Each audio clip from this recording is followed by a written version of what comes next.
El próximo 23 de marzo se llevarán a cabo elecciones en Israel. Estas serán las cuartas elecciones en un periodo de 2 años, lo cual genera una situación pocas veces vista en el país asiático y en el mundo entero. Y que a pesar de todo, los pronósticos para estas elecciones no son muy buenos, por lo que si no se llega a formar el gobierno, se verá llamar a unas quintas elecciones. En el video de hoy repasaremos los sucesos que desencadenaron en estas elecciones para poder comprender un poco mejor la situación de Israel.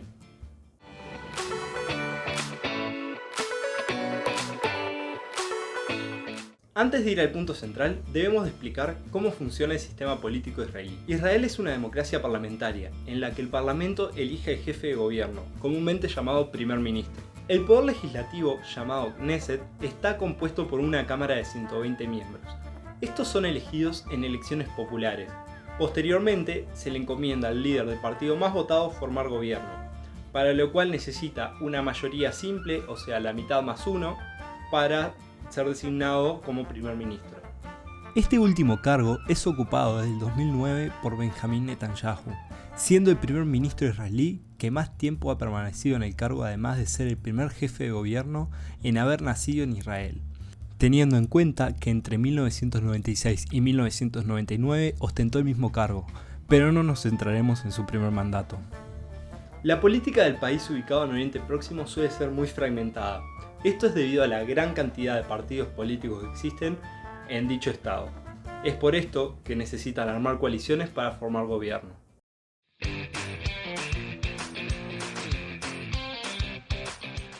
El 9 de abril del 2019 se realizaron elecciones parlamentarias anticipadas en las que el primer ministro buscó aumentar su bancada legislativa. Una práctica muy común en democracias parlamentarias en donde los partidos de gobierno, si creen que cuentan con un apoyo popular, llaman a elecciones para aumentar la cantidad de escaños y de esta forma proveer y aprobar leyes de forma más simple. Sin embargo, las elecciones no le fueron favorables a Netanyahu, quien no obtuvo los escaños necesarios. Esto se debió en parte a la percepción que el pueblo tenía hacia él, ya que no confiaban tanto como hace unos años atrás. Siendo imposible formar una coalición con las condiciones que los partidos le ponían al Likud, principal fuerza política israelí y partido de Netanyahu, el 17 de septiembre de 2019 se llevaron a cabo unas segundas elecciones. Estos comicios solo marcarían una nueva derrota de Netanyahu debido a que su partido Likud quedaría segundo tras Azul y Blanco, un partido aliado. Además, con la conformación parlamentaria obtenida a partir de estas elecciones, fue imposible tanto para Netanyahu como para Benny Gantz de Azul y Blanco formar gobierno. Como vemos, esta historia no terminaría acá, y fue necesario llamar a elecciones nuevamente.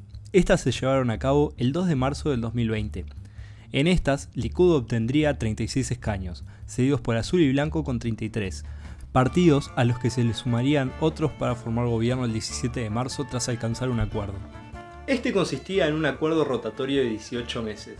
En el cual los primeros 18 meses serían para el entonces y actual primer ministro Benjamín Netanyahu del partido Likud y los segundos 18 meses del periodo serían para Benny Gantz, una figura política muy similar a Netanyahu, quien proviene al igual que él de la rama militar y se muestra como un líder fuerte. Sin embargo, en Israel nada es tan sencillo cuando hablamos de política.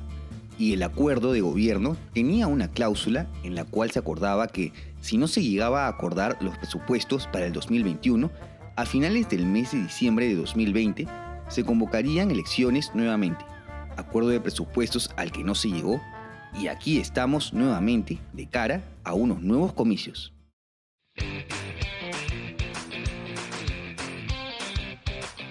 La pandemia, como en todos lados, perjudicó a Israel y a la visión que el pueblo tenía sobre sus líderes. El manejo de la pandemia se puede catalogar en 3 etapas. Un buen inicio, con una gestión eficaz y responsable. Una etapa temprana de relajación desmedida, en la cual hasta el primer ministro llegó a asegurar que era momento de relajarse, tomar una cerveza y disfrutar del momento, lo cual generó un repunte de los casos, y una exitosa fase de vacunación. Debido a cuestiones con el manejo de la pandemia, el año pasado hubo protestas en diversas ciudades de Israel en las que parte de la población pedía la dimisión del primer ministro, situación que se agrava cuando observamos que los niveles de aprobación del premier cayeron a menos de un 30%, una situación en la cual nunca antes se había encontrado Netanyahu, o como le dicen en Israel, Bibi. Ante dicha situación, el gobierno no se iba a quedar de brazos cruzados, y fue así que logró un acuerdo con la empresa Pfizer para que ésta le suministrara de forma prioritaria las dosis necesarias para inocular a la población israelí, a cambio de que el gobierno comparta los datos de la vacunación e información de la evolución de los inoculados. De esta forma, si surgían efectos negativos, la empresa estadounidense se comprometía a contrarrestarlo para próximas dosis. Este acuerdo fue catalogado por muchos como un acuerdo en el que sometía a la población israelí a ser una especie de conejillos de indias. Al día de hoy, Israel ha logrado que casi el 60% de la población haya recibido al menos una dosis, mientras que un 49% ya ha recibido ambas dosis, avecinándose una reapertura de casi toda actividad económica y social.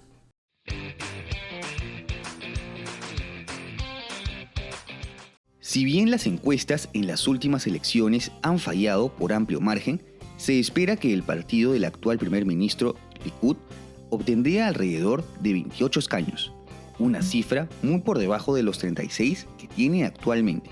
Seguido a esto, el segundo puesto sería para Yesh Atid, quien obtendría 19, mientras que Azul y Blanco, segunda fuerza política en las elecciones pasadas, obtendría entre unos 5 y 0 escaños, debido a que durante el periodo anterior el partido se separó y fragmentó, pasando de tener 33 escaños a solamente 14, situación que tras las próximas elecciones del 23 de marzo se agravaría.